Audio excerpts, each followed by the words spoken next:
Seen all the three conservation equations, that is the continuity equation, momentum equation and the energy equation. So today we will start the new topic, that is the uniform flow in open channel. So in today's lecture we are going to discuss what is a uniform flow, what is the meaning of uniform flow, then how does the uniform flow is developed, like what is the process of development of a uniform flow in an open channel, and lastly we will start with the uniform flow formulas and we will see one formula, that is the Chase's formula. Alright, so these are the topics for today. Alright, so we have already seen what is the uniform flow, so we have some basic idea. So uniform flow means the flow in which the flow properties do not change with respect to space at a particular time. Alright, so your flow properties such as your flow velocity, let us say your flow depth, they do not change with respect to space. So if you have an open channel flow, like here we are having some flow is taking place, okay, in an open channel.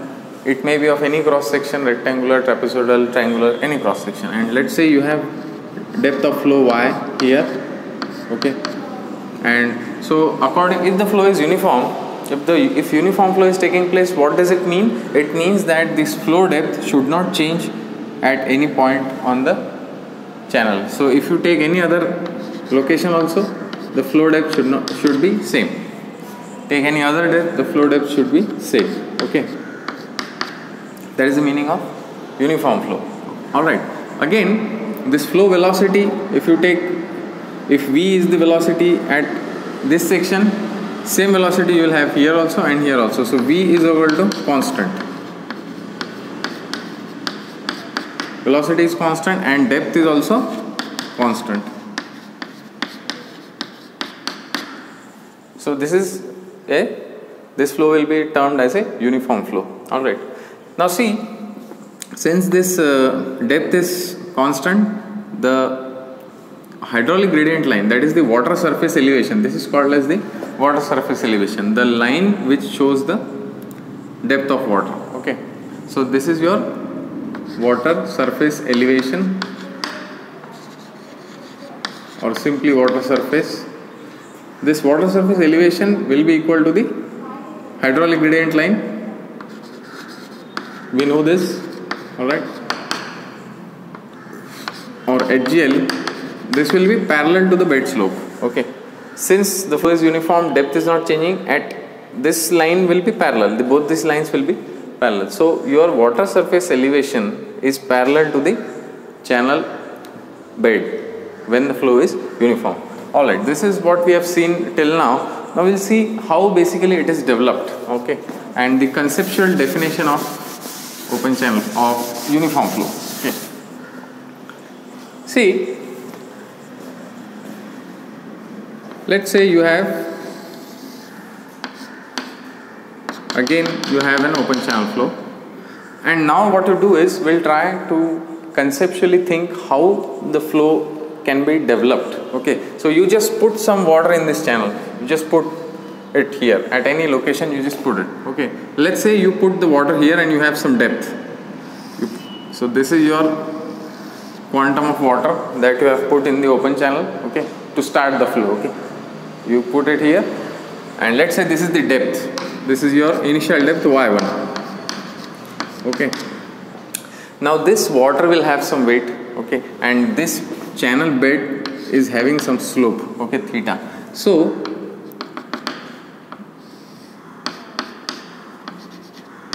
you will have a weight, component of weight acting down the slope. Okay, you will have a component of weight, that is W sin theta. Okay, and you will have W cos theta normal to the channel bed. Okay, this is W cos theta which is acting normal to the channel bed, but you will have W sin theta component which is acting in the along the channel slope. Okay, so because now you have some force in this direction. Okay, let us say this is the flow direction x. Okay, and what are the other forces? Okay, now this water is in contact with this channel bottom. Okay, so channel bottom will offer some resistance to this flow.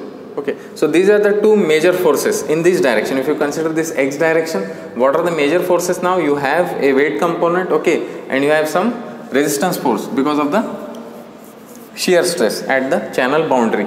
Alright, these two forces are there. Now initially what will happen, resistance force is very less, okay, so you will have a resultant force W sin theta acting in the direction, okay. What does Newton's law of motion says? That if you have a resultant force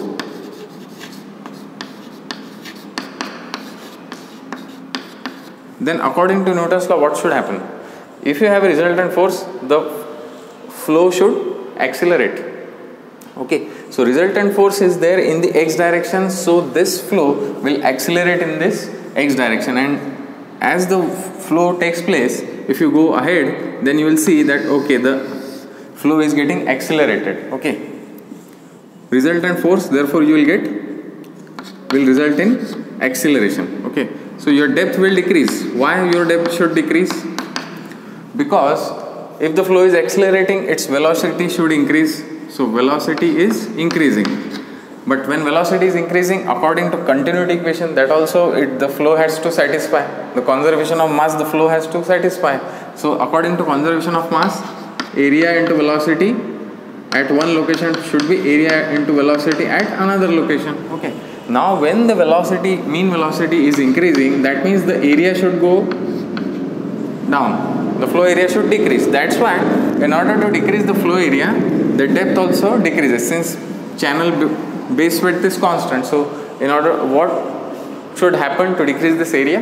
The depth should go down, so your area will go down, okay, since area is equal to B into Y if it is a rectangular cross section, and this B is constant, channel width, base width. So this Y should decrease if you want to decrease the area. Therefore as the flow takes place, the depth goes on constantly decreasing, okay. Depth goes on constantly decreasing. This gravity component of the force is constant, W sin theta, this is constant. But now what happens to the resistance force? That is interesting, okay. As the flow is accelerating, something happens that is more important. What happens? The resistance force, the flow is in surface with the contact, okay. So contact surface is offering shear resistance to the flow, it is opposing the motion, okay. Now that force, if you call it as suppose resistance force for now, generic term resistance force, this resistance force is basically proportional to the square of velocity, okay, and directly proportional to the mass density of the fluid, okay. So the resistance force, this Fr, as the flow is accelerating, so velocity is increasing,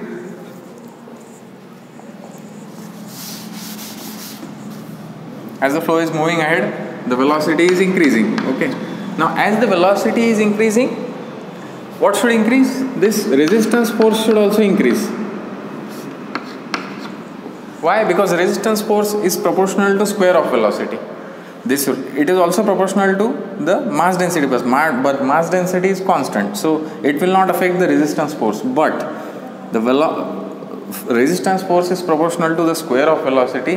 That's why when the velocity increases along this flow direction, resistance force also increases, and one point comes in this channel, one point comes when a point of time comes when the driving force, that is W sin theta, it is what? The gravity force,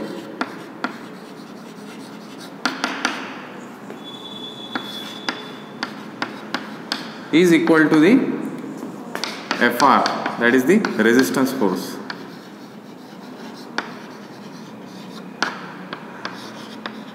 Or the opposing force or shear resistance force, okay. And at that point of time when driving force is equal to resistance force, what will be the resultant force on the fluid? Resultant force, summation of forces, or resultant force will be equal to 0, okay. So when driving force becomes equal to resistance force, the summation of forces becomes equal to 0. Net force acting on the fluid is 0. And what is the meaning of this expression? Net force, when net force acting on a fluid element or fluid flow is 0, it means the flow should not accelerate or decelerate. Okay. So at this point of time we get a uniform flow. Why? Because you will get a uniform motion, since the flow will neither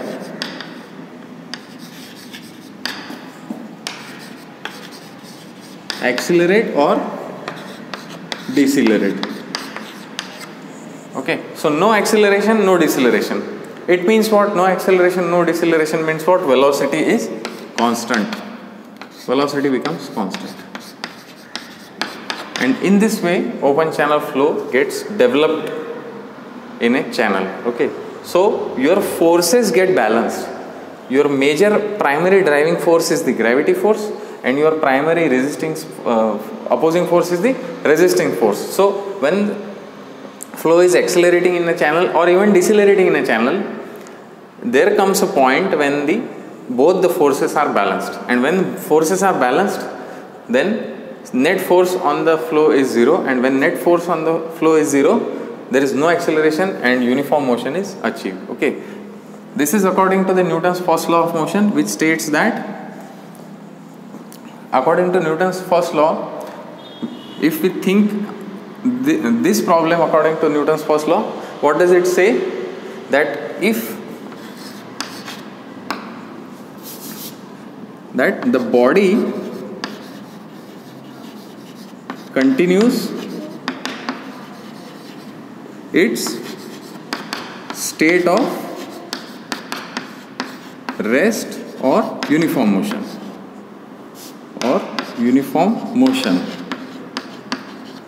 So this word is important for us. Now the body is not at the state of rest, but body is at a state of uniform motion unless acted upon by external unbalanced force. Okay, so this motion is not acted upon any unbalanced forces. All the forces are balanced, so body will be in the state of, or the fluid flow will be in the state of uniform motion. Okay, just according to Newton's first law of motion. Alright, and when you have some resultant force, when the forces are not balanced, so either resistance force will be greater than the driving force, or driving force will be greater than the resisting force, either of the two. And when you have some net force acting on the fluid motion, then definitely according to Newton's second law, what should happen? Newton's second law states that the force acting on a body is equal to the rate of change of momentum of that body. So if net force is acting, then you will get some acceleration, either increasing or decreasing. Okay, so in this way we get uniform flow.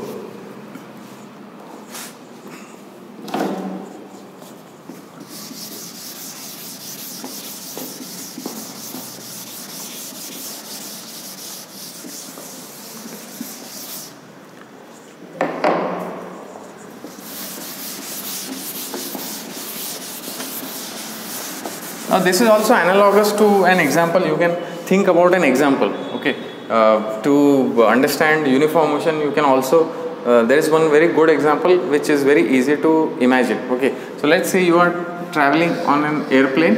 Okay, so now you are at the airplane very high.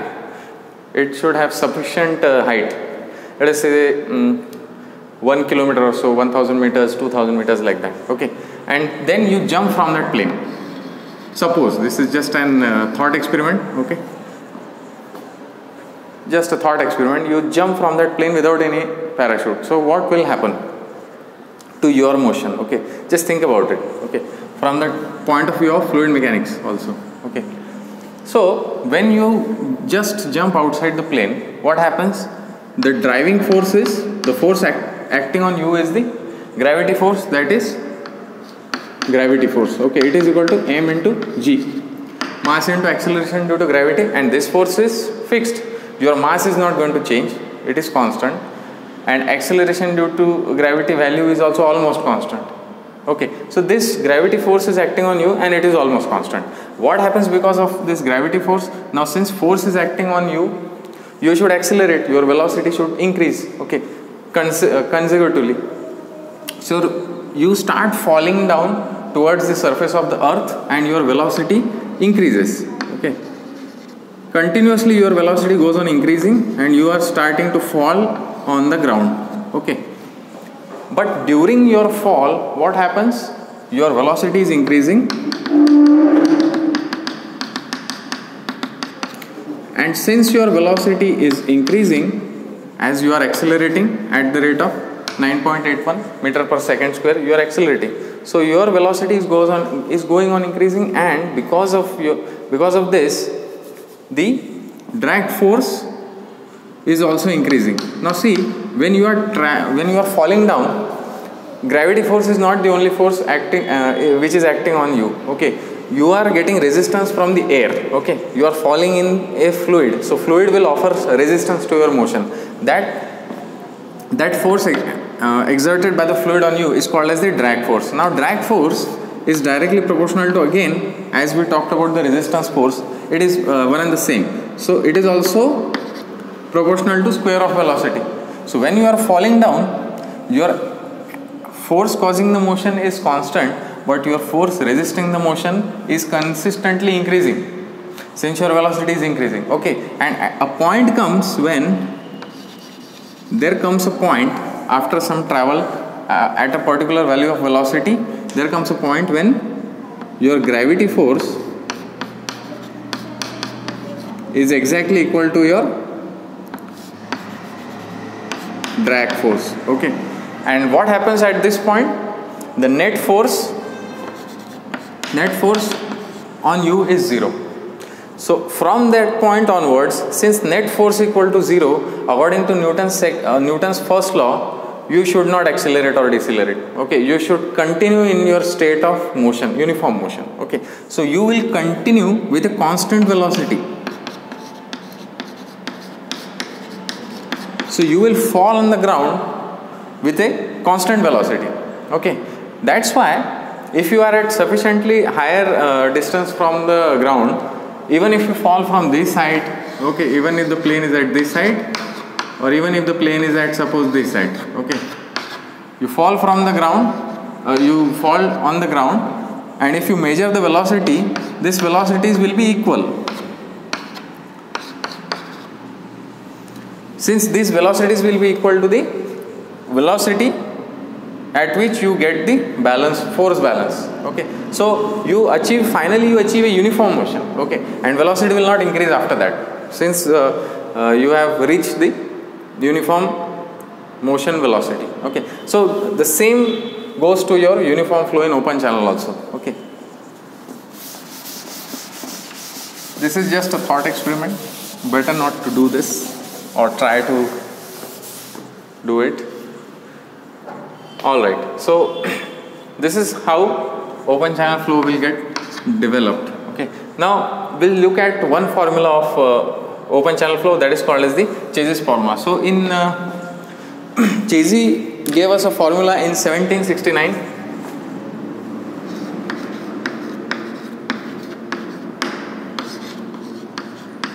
Chase's formula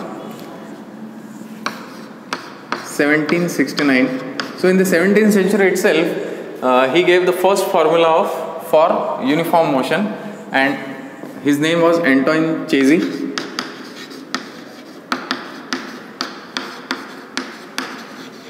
And he was a French engineer.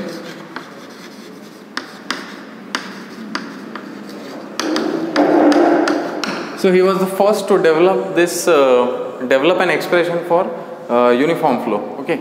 So first, basically in his formula is empirical in nature. The open channel flow, uniform flow formulas are basically, most of them are empirical in nature, okay. So they are not coming by from some theoretical derivation, but they are empirical in nature. Still, Chase's formula has some theoretical background that we'll cover now. So I will write the formula here. Chase's formula states that velocity is equal to C under root RS or SB. Okay, we'll see how it comes and what is the theoretical background for that. One thing I forgot to tell you is that when uniform flow is achieved in the channel, the depth of flow is called as the normal depth. So always remember, whenever you have a uniform flow in the channel, okay, so depth is not changing, then this depth is called as normal depth.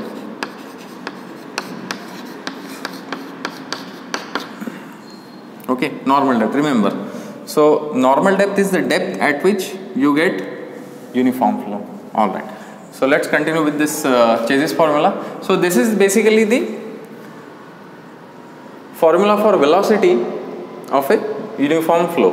Okay, so if a uniform flow is taking place in an open channel, then the velocity of the velocity of that uniform flow will be equal to C under root RS. Okay, we'll see what is the C is basically Chezy's constant, R is the hydraulic radius, and SB is the bed slope. But we'll see what is the theoretical background for this formula and what assumptions he made. Okay, so let's say again consider a uniform flow.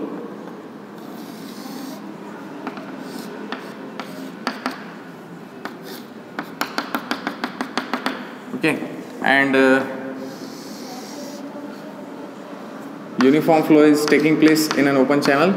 Y is the depth of flow, theta is the slope of the channel, theta is the angle of slope. So slope is SB. Slope is basically what? This dz by dx. If you consider some datum, I will draw this datum so that it is even clear. So this is the datum, suppose, and suppose you take the slope of this channel bottom, it will be equal to dz by dx, since this is your z. Okay, this is your channel bottom. Okay, so slope, bed slope basically,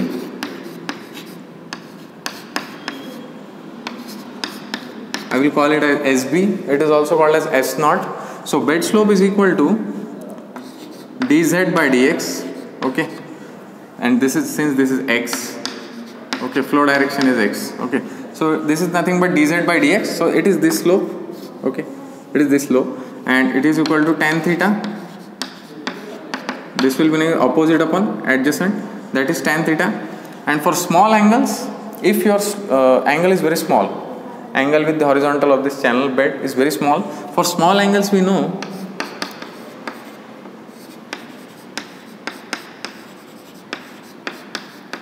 for small angles, theta is equal to sine theta, and theta is also equal to tan theta. Okay, so theta will be nothing but equal to SB.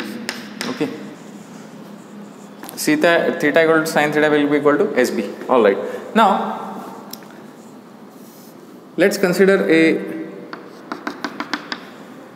control volume which we will analyze. Okay, this is your control volume which we want to analyze, and now let's draw the forces on the control volume. Okay, what are the forces acting on this control volume? First force is the pressure force. We have seen earlier, pressure force P1, it will act normal to this cross sectional surface. Okay, normal to the surface, and this is also in the same way.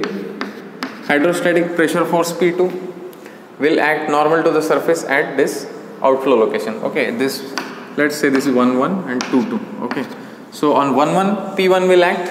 Okay, P1 will be equal to rho g y1 square. Okay, half rho g y1 square. Okay, area of the triangular pressure distribution is there. Okay, that we have seen earlier also, but since y is constant, P1 will be equal to P2 because y is constant. Okay, so pressure heads will be where pressure heads are constant, so resultant pressure is also same. Okay, so P1 will be equal to P2. Again, what is the force? Now gravity force is the driving force. What will be, how much will it will be? Let's say W is the weight of the fluid. Okay, this is the angle theta. Okay, so W sine theta. We are only focusing on the flow direction. Okay, so along the flow direction, W sine theta component of weight is acting. Okay, and now this control volume is in contact with the surface. I will draw the cross section. Here I am drawing the cross section. So this is your flow depth. This is your flow depth. Okay. Y, and this is your flow area A, and your weighted perimeter is this length. Okay, this length is your weighted perimeter, the length of the cross section which is weighted by the flow. Okay, that is the weighted perimeter, and area of flow in the cross section is called as the cross sectional flow area. Now all these are the parameters of this open channel flow. Okay, now since this flow comes in contact with this channel boundary will offer some shear resistance. Okay, some shear resistance. That's why this one force will act on the control volume, that is the resistance force, FF suppose. Okay, FF. Now if you apply the momentum equation as we did last time, if you apply the momentum equation, what does it say? Summation of forces is equal to m2 dot minus m1 dot. This is just Newton's second law of motion, nothing else. m2 dot is the momentum flux at section 2 minus momentum flux at section 1. Okay, and summation of F is what? Nothing but the summation of forces. So applying momentum equation,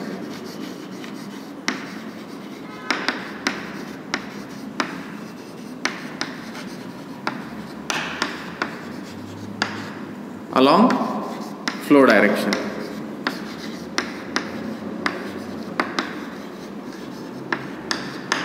So you are getting summation of F is equal to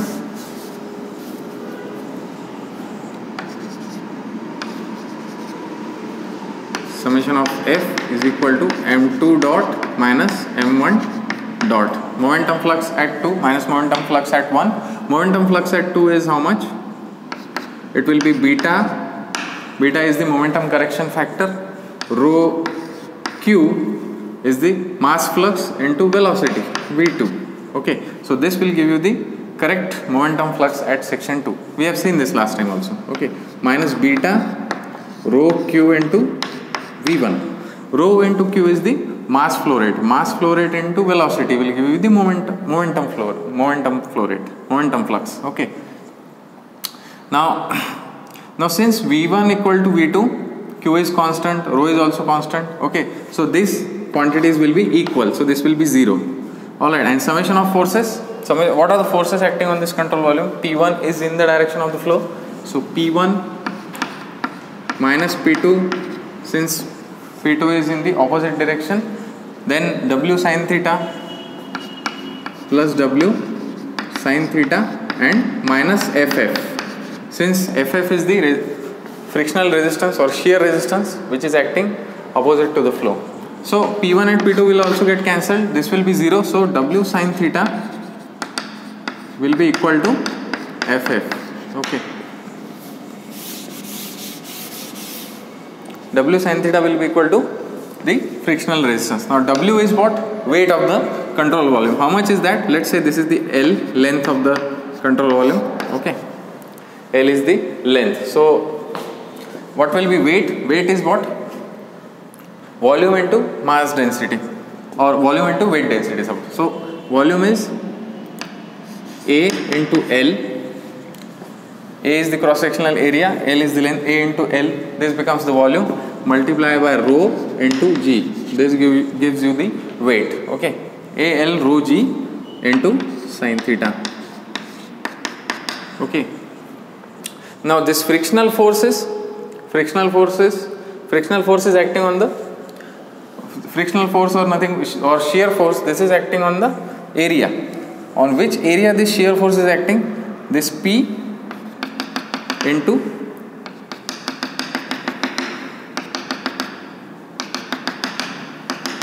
so it is acting on this area.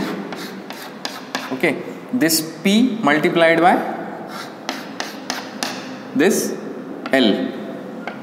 Okay, this is the length L, suppose. Okay, L. So P multiplied by L, if you multiply this P by L, you get an area, you get area on which the shear force is acting or shear resistance is acting. So P, so FF will be equal to tau 0 into P into L.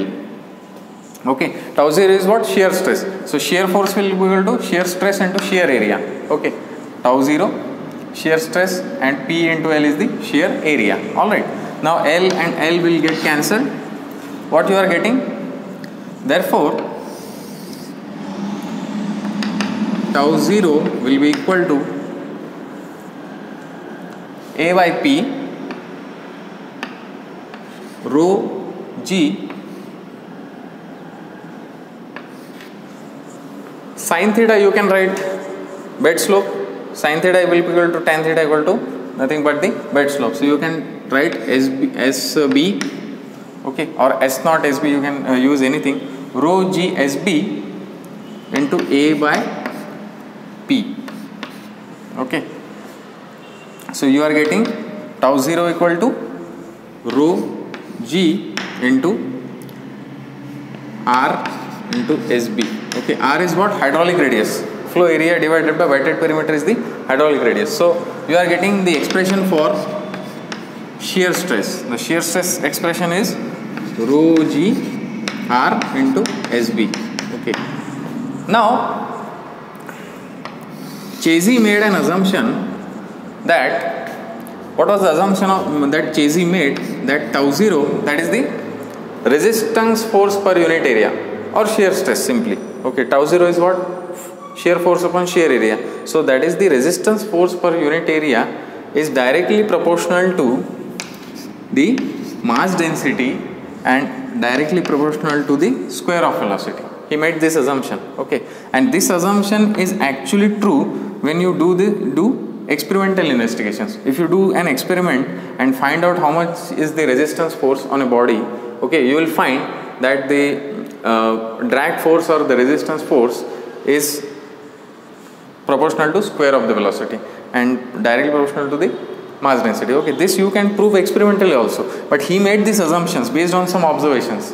In 17th century he was not having any wind tunnel to do this. Wind tunnels were developed in a very later stage, but this was his observations. Okay, this assumption was based on the observation. So tau 0, therefore he assumed that tau 0 is equal to K into rho into V square.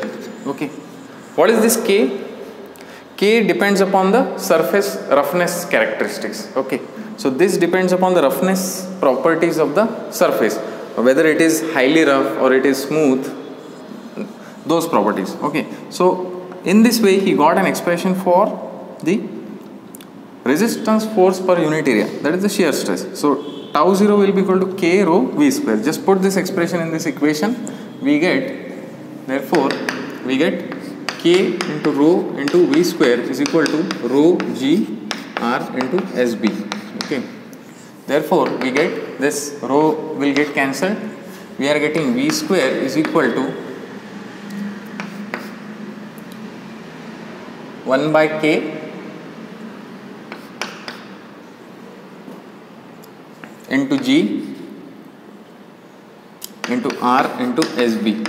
Okay, so 1 by K into G R SB, this we are getting. Therefore V is equal to square root of 1 by K into G, okay, into square root of R into SB. Okay, I am writing this separately. I am writing this separately because these are constants. G is acceleration due to gravity, it is constant, and K is the constant based on the surface roughness characteristics. So both these things are constant. So I have taken it together. Therefore we can write V, or final equation becomes V is equal to C under root R into SB. Okay. And what is this C? C is the Chesy's constant. C is Chesy's constant, nothing but 1 by root of 1 by K into G. Okay. So this is your Chesy's formula. Okay, it is an empirical equation, therefore this Chase's constant is not dimensionless. Chase's constant is having dimensions. Okay, you can quickly find these dimensions of Chase's constant also. How you can find? C is equal to V upon under root Rs or Rsb. Sb is having no dimensions. This is the bed slope. Bed slope is having no dimensions. Slope means what? 1 meter rise in 10 meter length. So what it is? Division of two length. So it will not have any dimensions. Okay. So only dimensions are velocity. Velocity is having dimension m0, l1 and t minus 1. Okay. Length per unit time, isn't it? Length traveled per unit time. Distance per unit time. That is your velocity. So these are the dimensions upon, and r is the hydraulic radius. Its dimensions are length. Since it is a by p, area by perimeter. Area is having, r is what? A by p. Area is, unit of area is meter square. Unit of p is meter. So unit of r becomes also becomes meter. So therefore this will be m0 l1 t0. Okay. So this l, square root of l will go up, and therefore dimensions of c are m0 l1 into minus 1 by 2. See, square root will become 1 by 2. It will go in the numerator. So it will become 1 by 2 and t to the power minus 1.